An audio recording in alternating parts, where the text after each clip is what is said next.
आरहत वाङ्मय में कहा गया है, धम्मो मंगल मुक्तिट्ठम अहिंसा संजमो तवो देवावि तं नमं संति जस्य धम्मे सयामणो। शास्त्र में कहा गया है कि देव भी उसको नमस्कार करते हैं जिसका मन सदा धर्म में रत रहता है, रमा रहता है। एक धर्म की महिमा बताई गई है कि धर्म का कितना महत्व है। जिस आदमी के मन में धर्म है, जीवन में धर्म है, उसे मनुष्य बंधन नमस्कार करे यह तो सामान्य बात है ही, परंतु देवता भी उसको नमस्कार करते हैं। यह एक धर्म की महानता, गरिमा का आख्यापन है। तो इससे भी बड़ी गरिमा धर्म की यह हो सकती है, नमस्कार तो कोई करे कोई न करे कोई खास बात नहीं, कोई नमस्कार कर लेगा तो साधक आदमी कोई महान हो जाएगा, नमस्कार नहीं करेगा तो कोई नीचा हो जाएगा, यह कोई मुख्य कसौटी नहीं है। तो नमस्कार करना तो एक बात है, मैं इसको बहुत बड़ी बात भी नहीं मानता। धर्म की बड़ी बात यह है कि धर्म की साधना से भीतरी सुख मिलता है, शांति मिलती है, भीतरी आनंद मिलता है और परम धाम मोक्ष की प्राप्ति, सर्व दुख मुक्ति, शाश्वत सुखों की प्राप्ति वह धर्म के द्वारा होती है। यह धर्म की बहुत बड़ी महिमा है। अब प्रश्न है कि कौन सा धर्म जिसके द्वारा मोक्ष मिलता है, जिसके द्वारा शांति मिल जाती है, मिल सकती है, वह धर्म कौन सा? जैन धर्म, बौद्ध धर्म, सनातन, इस्लाम, सिख, ईसाई और कोई कौन सा धर्म है कि जिसको जीवन में उतार लेने से, जिसका अनुयायी बन जाने से मोक्ष की प्राप्ति हो जाए? 10वें आलियम सूत्र जो जैन आगमों में एक आगम है, हमारे अनेक साधु साध्वियाँ उसको कंठस्थ करने का प्रयास करते हैं। उसका यह पहला श्लोक या पहली गाथा है, धम्मो मंगल मुक्तिट्ठम अहिंसा संजमो तवो देवावि तं नमं संति जस्य धम्मे सयामणो। इस गाथा में जैन धर्म का नाम नहीं है, न बौद्ध का है, न औरों की तो खैर बात ही क्या, जैन धर्म का भी इस श्लोक में कहीं नाम नहीं है कि जैन बनोगे तो मोक्ष मिलेगा। यहाँ बताया गया धर्म के बारे में 3 शब्द काम में लिए गए हैं, अहिंसा संजमो तवो, यानी अहिंसा धर्म है, संयम धर्म है और तप धर्म है। अहिंसा, संयम, तप यह त्रिवेणी है। इसमें जो स्नान कर लेगा, डुबकी लगा लेगा, वह आदमी मोक्ष को प्राप्त कर सकता है। तो अहिंसा का पालन कोई भी आदमी करेगा, एनीबॉडी, कोई भी अहिंसा को जीवन में उतारेगा उसका कल्याण होगा। संयम को कोई भी आत्मसात करेगा उसका भला होगा। और तप की आराधना जो भी करेगा उसकी शुद्धि हो सकेगी। तो धर्म की कसौटी या धर्म के तत्व जो बताए गए हैं वो 3 बताए गए हैं, 3 तत्व हैं कि अहिंसा, संयम और तप। कि अहिंसा जीवन में आनी चाहिए। साधु जो मुनि दीक्षा लेते हैं, अहिंसा महाव्रत सर्व प्राणातिपात विरमण, यह अहिंसा महाव्रत साधुओं के द्वारा ग्रहण किया जाता है। बहुत बड़ा एक अहिंसा का व्रत, महान व्रत है। और साधु के लिए कितनी बड़ी अहिंसा की साधना है। परम पूज्य आचार्य श्री तुलसी ने बहुत यात्राएं की थी, बहुत दूर दूर पधारे थे, परंतु कार में नहीं पधारे थे, ट्रेन में नहीं पधारे थे, प्लेन से यात्रा नहीं की थी। पैरों से चलकर कहाँ कोलकाता, कहाँ तमिलनाडु, कर्नाटक, 3 समुद्रों का संगम वाला वो जो भी स्थान, कहाँ कहाँ पधारे थे। वाहनों का, कार आदि का उपयोग नहीं करना अहिंसा के लिए, कि भी कीड़े मकोड़े भी न मर जाएं, यह भी ध्यान रखें। तो साधुओं के तो कितना बड़ा अहिंसा का धर्म पालनीय होता है। रात में भोजन भी नहीं करना और पानी भी नहीं पीना, ये कितना अहिंसा संयम तप का धर्म साधुओं के जिंदगी भर रात में भोजन तो दूर है, पानी भी नहीं पीना। और मई का महीना, जून का महीना और गर्मी का समय हो तो रात में साधु पानी का सेवन न करे, पानी न पिए। यह कितनी अहिंसा भी, रात में कोई खाना पीना करने से जीव जंतु मर जाए तो कितनी अहिंसा की साधना और संयम भी हो गया। दिन में जो खाना सो खा लिया, रात में फ्री हैं, अपना ध्यान करो, स्वाध्याय करो, जप करो, लोगों को उपदेश दो और कोई अच्छा काम कर लो या नींद ले लो, सो जाओ, खाना पीना नहीं। जिंदगी भर बरसों तक यह नियम पले रात्रि भोजन विरमण का, यानी आधा दिन रात में आधा तो एकदम संयम हो जाता है। तो कितनी यह एक साधना है कि रात्रि भोजन नहीं। तो साधुओं का जीवन एक मानो अहिंसा का जीवन, तन से, मन से, वचन से किसी को दुख देने का प्रयास नहीं करना। तो ऐसे दया मूर्ति, अहिंसा मूर्ति, क्षमा मूर्ति, समता मूर्ति, शांति मूर्ति साधु होते हैं। मानो अहिंसामय उनका जीवन, और वे अहिंसा के महान पुजारी, अहिंसा के महान साधक होते हैं। भगवान महावीर जो हमारे 24वें तीर्थंकर और हमारे वर्तमान के जैन शासन के मानो एक प्रकार से आदिकर्ता, शासन नायक, कुछ भी कह दे, उनके जीवन को देखें। खैर वे तो परम एक महापुरुष थे, उनके जीवन में तो अहिंसा, समता किस प्रकार मानो आत्मसात ये तत्व हुए होंगे। तो ऐसी महान आत्माएं, ये दुनिया का मानो भाग्य है कि हमेशा तीर्थंकर कहीं न कहीं विद्यमान होते हैं। और भगवान महावीर, 24 तीर्थंकर जो हुए, भगवान ऋषभ आदि और भी दुनिया में महापुरुष होते हैं। ये दुनिया के लिए अच्छी बात है कि संत पुरुष, महापुरुष दुनिया में हमेशा रहते हैं। दुनिया कभी संतों से खाली नहीं होती, संत हमेशा, साधु हमेशा दुनिया में रहते हैं। तो साधु तो अहिंसा के पालक, पुजारी, इधर संयम की साधना, कि साधुओं का संयम का जीवन, जहाँ यह महाव्रतों की बात है, और मन वचन काय का संयम, और तप, तपस्या, साधुओं की तो विहार यात्रा भी एक प्रकार की तपस्या है।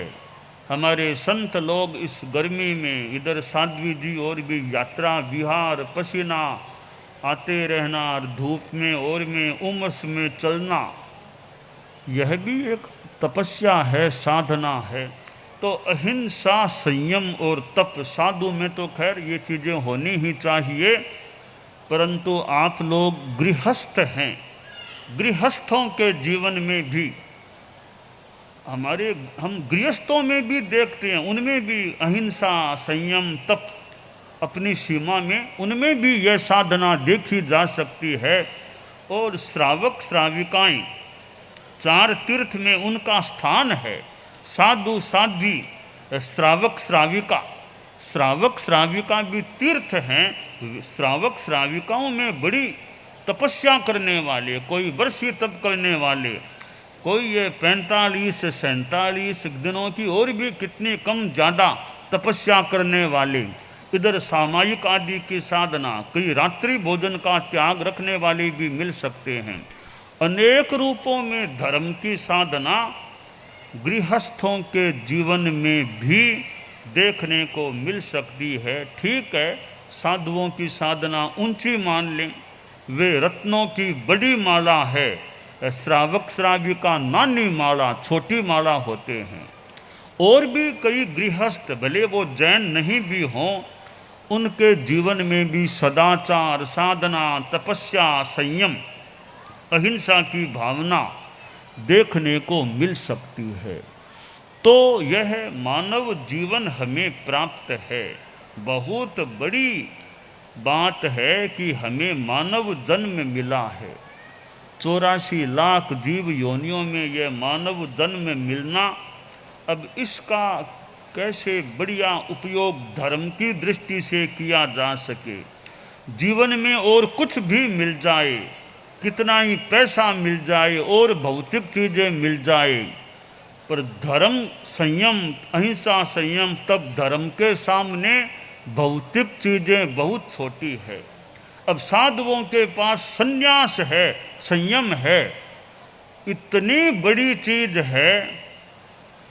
आप लोग गृहस्थ हैं, धनाढ्य हो सकते हैं, दुनिया में कई धनाढ्य लोग, बड़े बड़े धनवान लोग, अगर साधु के सामने करोड़ों का हीरा, आप लोग करोड़ों का हीरा रख दें कि महाराज हीरा ले लो और साधुपना छोड़ दो, तो मैं कहता हूँ हीरे में पड़ा क्या है।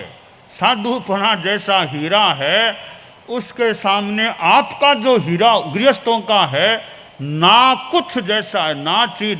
संयम रत्न है, इसके सामने यह बहुत छोटी चीज है। तो यह संन्यास और संयम धर्म साधना है, आदमी को इसको नहीं छोड़ना चाहिए। और हीरे कभी जाएं तो जाएं, पर साधु का संन्यास का हीरा इस जीवन में न छूटे। गृहस्थों का धर्म का जितना हीरा है वो न छूटे। आदमी को विपत्ति आने पर भी, संकट आने पर भी धर्म को नहीं छोड़ना चाहिए। कोई सोचे रे इतना धर्म किया, वो किया, मेरे जीवन में तो आपत्ति विपत्ति आ गई, धर्म को छोड़ो, यह चिंतन गलत है। कोई आपत्ति विपत्ति आ जाए, धर्म को नहीं छोड़ना चाहिए, इसको तो पकड़ करके रखेंगे। वो आदमी सेठ था, बहुत धनाढ्य था, रात को सो रहा था, नींद आ गई, नींद में सपना आया। स्वप्न में देखा एक कोई दिव्य रूप वाली माता खड़ी है, सपने में देखा।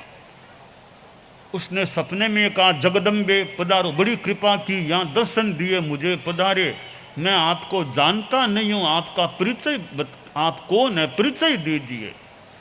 तो वह दिव्य देवांगना बोली कि मेरा नाम लक्ष्मी है, मैं लक्ष्मी हूँ। तो बहुत बड़ी कृपा की, मुझे दर्शन दे दिए।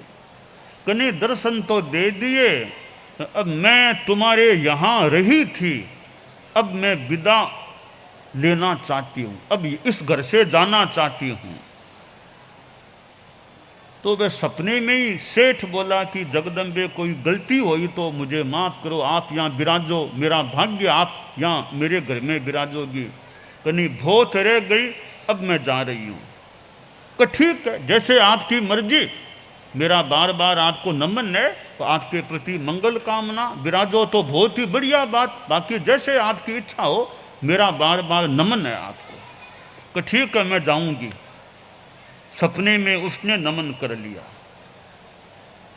नींद पूरी हुई, रात पूरी हो गई, अगला दिन बीता, अगली रात आई, फिर वो सेठ सो गया।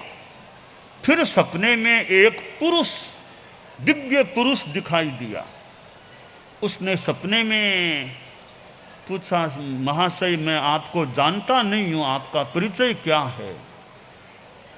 तो वह दिव्य पुरुष बोला, मेरा नाम है सत्य पुरुष, सत्य सत्य मेरा नाम है, कि बहुत कृपा की आपने दर्शन दिए मुझे।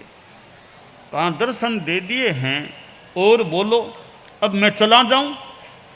कि महाराज आपको जाने तो नहीं दूंगा, आप पधारे हैं तो यहीं विराजो, जाने नहीं दूंगा, आपके पांव पकड़ लूंगा, मैं यहां से नहीं जाने दूंगा आपको तो रखूंगा। का ठीक है, तुम और मैं तो मिले जुले हैं, मैं तुम्हारे पास रहूंगा। तो बहुत कृपा, आप तो मेरे पास ही रहो। रात बीती, नींद खत्म हो गई, अगला दिन आया, अगली रात, फिर रात को सपना आ गया, तीसरी रात को सपना, और फिर वह देवांगना आ गई, वो लक्ष्मी। सपने में वह बोला कि माता बहुत कृपा की, आपने उस दिन तो कठोर बात कही थी कि मैं जा रही हूं, आज फिर आपने दर्शन तो दे दिए मुझे। कि दर्शन क्या, मैं तो यहीं रहूंगी, कि तुमने सत्य पुरुष को रख लिया तो फिर मैं भी यहीं रहूंगी, जहां सत्य है वहां मैं भी रहना चाहूंगी। का बहुत बड़ी कृपा, सत्य को तो मैंने जाने नहीं दिया, मैं कहा पैर पकड़ लूंगा, नहीं जाने दूंगा। तो सत्य प्रभु ने कृपा की, मेरे यहाँ विराजने की स्वीकृति भी दे दी। अब आपने भी इच्छा कर ली, आप भी यहाँ रहोगी। अब यह लक्ष्मी और सत्य, जहाँ सच्चाई है, ईमानदारी है, वहाँ एक प्रकार की लक्ष्मी भी रहती है। कोई सोचे कि पैसा रहेगा क्या, पैसा तो छोटी बात है, रह जाए कभी नहीं भी रहे, पर लक्ष्मी आभा, आभा वो भीतर की शुद्ध आभा, निर्मलता, वो जहाँ सच्चाई है, ईमानदारी है, नैतिकता है, वहाँ वो आभा के रूप में लक्ष्मी भी रहती है। पैसा रहे, कम रहे, ज़्यादा रहे, न रहे, इतनी बड़ी महत्व की बात नहीं है, शुद्धता की आभा रहती है, वो बड़ी बात होती है। तो गृहस्थों के जीवन में यह ईमानदारी, सच्चाई का मनोभाव पुष्ट रहे। चाहे पैसे का मामला, भाई लेन देन, बिजनेस, धंधा, कुछ भी, ईमानदारी को रखें। लक्ष्मी देवी रहे न रहे, ईमानदारी देवी रह जाए, इसको पकड़ करके रख लें, आपको तो रहना होगा। दुकानदार हैं, उद्योग धंधा करने वाले हैं, और भी लेन देन होता है, कि वहाँ किसी के साथ धोखा नहीं, साफ सुथरा काम। अब जैन हो, अजैन हो, कोई हो, आस्तिक हो या नास्तिक हो, ईमानदारी तो सबके लिए कल्याणकारी चीज है, ऐसा लगता है। तो कोई नास्तिक आदमी वो कहे मैं तो धर्म को, मैं तो मोक्ष को नहीं मानता, मैं तो पुण्य पाप को नहीं मानता, मैं स्वर्ग नरक नहीं मानता, तो मैं भी ईमानदारी रखूं क्या? तो मेरा सुझाव रहेगा, आप मोक्ष को मानो न मानो वो अलग चर्चा का विषय हो सकता है, पर भले पुण्य पाप मत मानो, स्वर्ग नरक मत मानो, पर ईमानदारी को जरूर मानो, उस एक को तो जरूर मान लो, उसको जीवन में बनाए रखने का प्रयास करो। तो हमारे जीवन में, आदमी के जीवन में और संपत्ति तो मान लो है, कभी जा भी सकती है। पैसा है, आज है, कुछ वर्षों बाद मान लो कम हो जाए, क्या पता। इस ईमानदारी को इतना मजबूती से पकड़ करके रखें कि पैसा जाए चाहे रहे, कम हो ज़्यादा हो, ईमानदारी कहीं न चली जाए, वो मेरे जीवन में हमेशा रहे। तो यह एक ऐसी संपत्ति है, उसको आदमी पकड़ करके रखे। और तो जीवन है, उतार चढ़ाव जीवन में आ सकते हैं, उतार हो या चढ़ाव, आरोहण अवरोहण कुछ भी हो, चुनाव हो या मनाव कुछ भी हो, तो ईमानदारी सदा मेरे साथ रहे, वो अभिन्न बनकर के मेरे साथ रहे, सच्चाई मेरे साथ रहे। और सच्चाई है, सच्चाई के सामने परेशानियां भी आ सकती है। ऐसा नहीं कि सच्चाई के सामने परेशानी नहीं आई, परेशानियां सच्चाई के सामने आ सकती है। सच्चाई परेशान कभी हो सकती है, पराजित नहीं होती, परास्त नहीं होती। यह विश्वास है, विश्वास होना चाहिए कि कठिनाई भले आ जाए, अंतिम विजय वो सच्चाई की है, अंतिम सफलता सच्चाई के साथ है। तो गृहस्थों के जीवन में यह सच्चाई की चीज रहे। आचार्य श्री तुलसी जो हमारे तो धर्म गुरु थे और अणुव्रत का उन्होंने प्रचार किया। उन्होंने जो कहा कि भी कोई भी आदमी हो, छोटे छोटे अच्छे नियम अणुव्रत के या छोटे छोटे अच्छे नियम वे जीवन में होने चाहिए। तो जीवन आदमी का अच्छा रहे। कौन से धर्म को मानो न मानो अलग विषय है, किस गुरु को धर्म गुरु मानो न मानो अलग विषय है। तो छोटे छोटे अच्छे नियम जीवन में होने चाहिए। परम पूज्य आचार्य श्री महाप्रज्ञ जी जो प्रेक्षा ध्यान योग की बात फरमाते, प्रेक्षा ध्यान के शिविर भी लेते, ध्यान के प्रयोग भी कराते कि भी समता शांति में रहो, राग द्वेष नहीं, समता से देखो, प्रियता अप्रियता के भाव से रहित होकर के देखना सीखो। यह समता की साधना, अध्यात्म की साधना तो हमारा यह मानव जीवन है। इसमें सच्चाई, ईमानदारी, यानी आप लोग गृहस्थों के जीवन में, साधुओं का तो खैर होना ही चाहिए धर्म की साधना का जीवन, पर गृहस्थ हैं, जैन अजैन कोई भी हो, सच्चाई ईमानदारी के प्रति रुझान रहना चाहिए और मनोबल ऐसा हो कि करोड़ जाए तो जाए, सच्चाई मेरे साथ रहे। कोई कह दे थोड़ा झूठ बोल जाओ, थोड़ा साइन गलत कर दो, करोड़ रुपये आ जाएंगे। करोड़ नहीं चाहिए, सच्चाई चाहिए पहले मुझे। ये गृहस्थों के जीवन में हो, करोड़ जाओ तो जाओ, भले मत आओ, मेरी सच्चाई नहीं जानी चाहिए। झूठ बोल करके मैं करोड़ लेना नहीं चाहता, सच्चाई के साथ आए तो आए कोई, पर झूठ बोल करके मैं पैसा करोड़ ले लूँ ये नहीं कि थोड़ा ऐसा वैसा कर दो इतने रुपये आ जाएंगे। 1 रुपया नहीं चाहिए, सच्चाई पहले चाहिए। यह गृहस्थों में मनोभाव रहे, यह धर्म है। यह जहाँ वो धर्म की महिमा है वो यह धर्म है कि भाई सच्चाई, अहिंसा, संयम तक ये चीज़ें आदमी के जीवन में रहें। तो आज हम जलगांव आए हैं, परम पूज्य गुरुदेव आचार्य श्री महाप्रज्ञ जी के साथ जलगांव आए थे। मर्यादा महोत्सव, सुरेश भाई के वहाँ वो स्थान, मर्यादा महोत्सव का प्रवास उधर हुआ था। गुरुदेव महाप्रज्ञ जी का जलगांव में विराजना हुआ था और उस समय गुरुदेव के साथ यहाँ प्रवास हुआ। करीब 20 वर्षों के बाद आज पुनः जलगांव में आना हुआ है और जलगांव खानदेश की यह एरिया, और जलगांव आए पर समय बहुत थोड़ा रहा पास में। अभी तो आना वो एक तरह से मान लो रास्ते के रूप में आए हैं। बाकी गुरुदेव पधारे वो मर्यादा महोत्सव के एक प्रोग्राम के रूप में वहाँ तब पधारे। वो अभी तो हम सूरत जाना है और यूँ थोड़ा सा समय थोड़ा भी बहुत ही कम है, फिर भी 20 वर्षों के बाद जलगांव आना हो गया तो क्षेत्र स्पर्शना जरूर हो गई। इतना भी ठीक है भी जलगांव में भी आ गए हैं, हमारी हाजिरी हो गई। अभी जलगांव में हम आ गए हैं तो हाजिरी में नाम भी माँ समन जी भी जलगांव आ गए, तो ये वो मानो हाजिरी बढ़ाने के लिए आ गए कि हम आ गए हैं जलगांव में। तो अभी थोड़े से समय के लिए आना हुआ। हमारे साध्वी प्रमुखा जी उस समय विश्वत विभा जी साथ में, गुरुदेव महाप्रज्ञ जी के कनक प्रभा जी, माँ सती जी भी साथ में थे।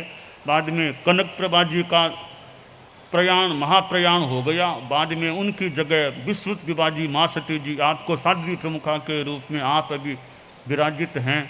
और भी हमारे साध्वी बरिया भी हैं और मुख्य मुनि महावीर भी, और भी हमारे साधु साध्वी हैं। अभी समनी जी भी आज यहाँ हैं। तो जलगांव में द्विदिवसीय प्रवास के रूप में आए हैं। यहाँ भी खूब धार्मिकता का भाव बना रहे, सच्चाई, अहिंसा, संयम तक गृहस्थों के जीवन में भी फलते फूलते